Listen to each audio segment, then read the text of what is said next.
Salve, salve família vascaína!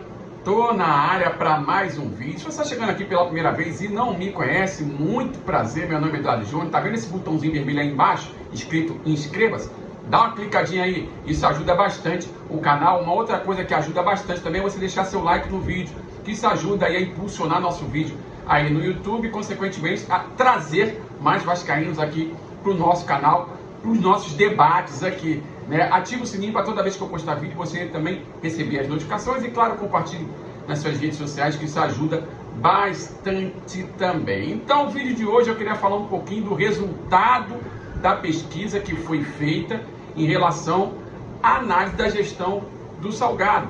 Um ano de gestão, pois é, e o resultado da pesquisa, né?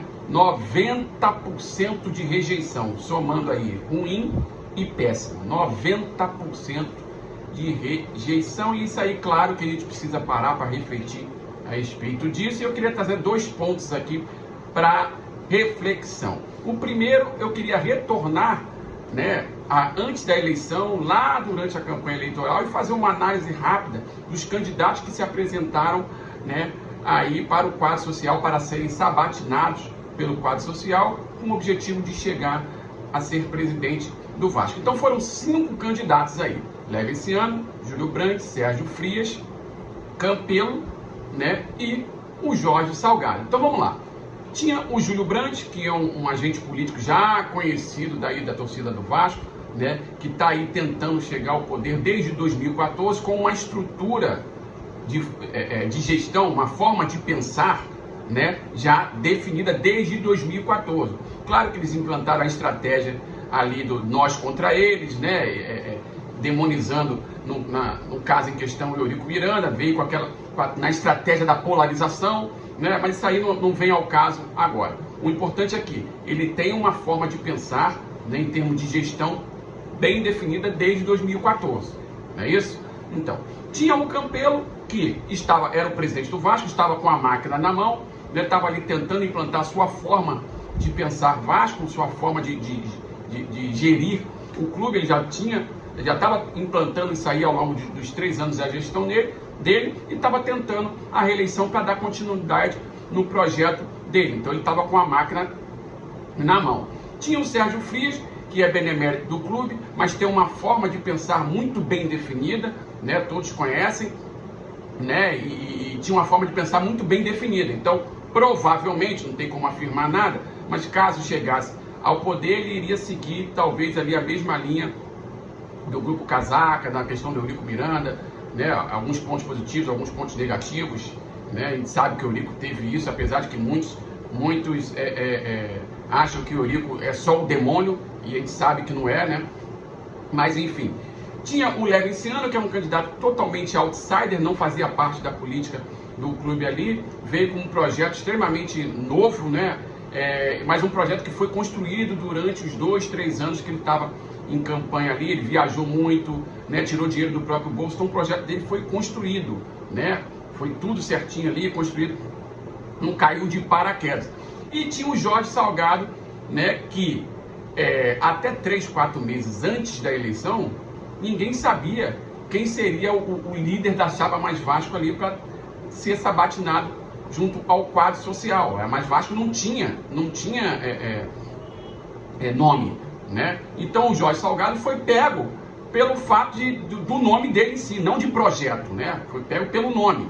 Essa é a minha humilde concepção a respeito de quem pensa diferente. Foi pego pelo nome. Não, um cara pacificador, um cara de sucesso no mercado financeiro, e a gente sabe que a torcida tem muita dessa questão atrelada, né, de ter que vir um milionário para salvar o Vasco, né? Claro, tem exemplos aí no Brasil, tem o Atlético Mineiro, tem o próprio Palmeiras com a Crefisa, que primeiro teve o Paulo Nobre, né? Teve a questão do Flamengo também, que está com um índice de arrecadação aí altíssimo, mas tudo envolve dinheiro. Então já está no subconsciente do torcedor a questão de tem que vir um cara milionário, salvador da pátria, para tirar o clube dessa situação. Então pegaram essa imagem do Salgado de sucesso no mercado financeiro, ser um cara pacificador, né, e tal, apenas para ser um teste de ferro ali, né, da chapa. Isso aí já era um indício de que as coisas tendiam a não dar certo. Por quê? Porque não se tinha projeto, né? Não se tinha projeto.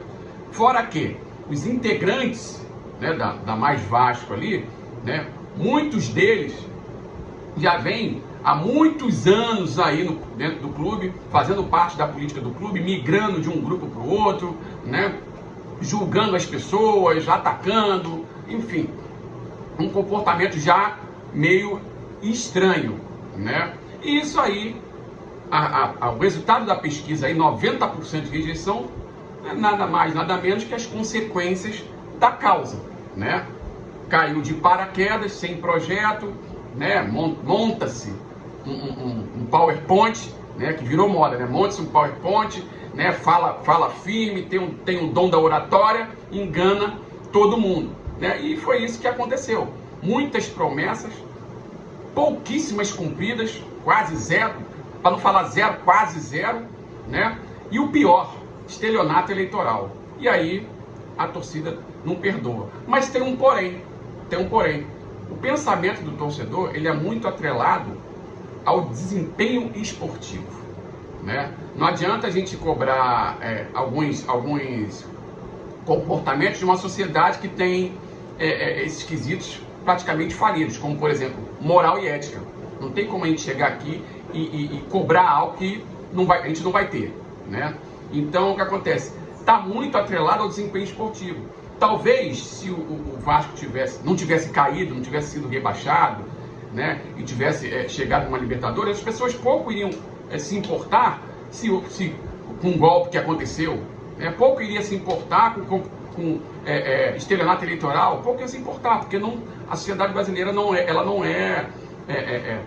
dá para esperar moral e ética, né? Aquela coisa tipo, se classificou para Libertadores, mas eu não concordo com o que vocês fizeram para chegar ao poder e eu sou contra vocês. Não tem isso, né? É muito atrelado ao desempenho esportivo. E aí, o desempenho esportivo foi o pior da história do clube, proporcionado por aqueles, né, que quando estavam fora ou estavam ali no submundo da política do Vasco, adoravam apontar o dedo para os outros, falar que era a pior gestão, adoravam tacar pedra nas redes sociais, né, e agora entraram para a história aí como o pior desempenho esportivo da história. Então isso tudo são apenas consequências, né? São apenas consequências da causa, de uma causa. A causa foi essa: entraram sem projeto, entraram não porque o líder em si tinha uma forma de pensar Vasco, ou tinha algum projeto, ou tinha alguma coisa bem definida, não tinha, ele caiu apenas de paraquedas ali, apenas para ser um teste de ferro. Nós já vimos esse filme lá atrás com o Dinamite, não foi? Não foi isso? O Dinamite não foi a mesma coisa? E curiosamente, ou coincidentemente, as mesmas pessoas, né, alguns agentes políticos aí que fazem parte da Mais Vasco, tiveram com o Dinamite lá atrás, na mesma estrutura.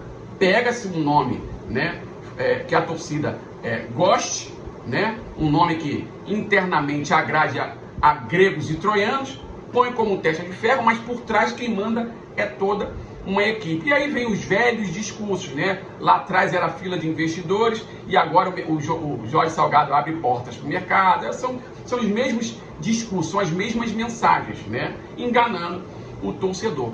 E falando em submundo da política do Vasco, é aí que eu venho chamar a atenção e eu entro no segundo ponto para reflexão. A gente sabe que o Vasco, né, ele vem tendo dificuldades aí administrativas já há um bom tempo, né? Um bom tempo. O pessoal costuma falar nos últimos 20 anos, nos últimos 20 anos, nos últimos 20 anos, né? Por quê? Porque a gente tem como referência aquele time de 1998 a 2000, onde a gente ganhou tudo praticamente, né? Então a gente tem como referência, né, essa data aí, nesse período áureo da história do Vasco. Então por isso que se fala últimos 20 anos, últimos 20 anos, claro, na minha humilde concepção. E para isso a gente tem que tirar algumas reflexões, né? Por quê? Com os resultados negativos das administrações, né, ou vamos falar assim, resultados positivos e negativos, mais negativos, né, porque não foram alcançados os objetivos que a torcida esperava, vamos falar assim para a gente ser justo, né? Tende-se a torcida a ter foco apenas no presidente do clube, né? Apenas no Jorge Salgado, apenas no Campelo, apenas no Eurico, né? Mas só que é o seguinte, existe toda uma estrutura por trás deles, né? Então assim, o Jorge Salgado é o pior presidente da história do clube, né? Os resultados mostram isso, por mais que existem ainda um núcleo duro de apoiador dele, né, que insiste ainda em apontar dedo para os outros, né, não fazer uma meia-culpa, não fazer uma auto-reflexão, não, aponta o dedo para os outros. É o núcleo duro. E estou de volta, que recebi uma visita inesperada aqui, eu tive que parar de gravar o vídeo. Então, como eu estava falando, o Jorge Salgado ele é o pior presidente da história do clube, isso é fato, comprovado através dos resultados esportivos. E a reflexão que eu trago, a segunda, é para a torcida focar na estrutura por trás do presidente, né? Porque é ela que dá o suporte e é ali que está o submundo da política do Vasco. Essa política podre que hoje, né, é a torcida cansada de tanta vergonha, né? Alguns são adeptos da SAF para poder acabar com a podridão da política do Vasco. Pois é nessa estrutura que está a podridão da política do Vasco. Depois a gente vai fazer um outro vídeo falando um pouquinho das características aí, claro, da minha humilde concepção, na minha humilde opinião, respeito quem pensa diferente. Então a gente vai fazer um outro vídeo falando sobre isso depois. Então tem que focar nessa estrutura. É nessa estrutura que tem pessoas que ficam fazendo chantagem, que ficam sabotando, que ficam barganhando cargo, né? Que ficam migrando de grupos em grupos políticos por conveniência, né? Que tem discursos não colados com a realidade, né? Aplicam um discurso, mas na prática fazem coisas totalmente diferentes. Pessoas que atacam quem pensa o contrário, né? Pessoas que têm problema pessoal com A, B ou C, então ele prefere ver o clube afundando do que ver essa pessoa que ele tem problema pessoal tocando o clube para frente, ou então fazendo ações positivas para o clube. É nessa estrutura aí que está o submundo da política do Vasco. Então eu trago esse ponto para reflexão. As pessoas ficam focando muito no Jorge Salgado, e esquece de toda aquela turma ali que antes, lá durante o período eleitoral, né, endeusava o Jorge Salgado, porque pelo fato de ser do mercado financeiro, que ele iria salvar o Vasco, mas ninguém salva o Vasco, né? Tudo lindo, tudo maravilhoso naquele plano de campanha, quanto mais Vasco melhor, Pretinha no futebol feminino, Lúcio embaixador do Vasco, 70 milhões, esse tipo de coisa. Essa turma aí que hoje estão nas redes sociais fazendo militância para a SAF. Pois é, fazendo militância para a SAF. Agora eu pergunto para vocês, para encerrar o vídeo, eu pergunto para vocês, como é que uma gestão com 90% de rejeição do principal pilar do clube, que é a torcida, né, se julga no direito de pautar uma situação tão séria como essa que nem a SAF, né? Como é que pode um negócio desse?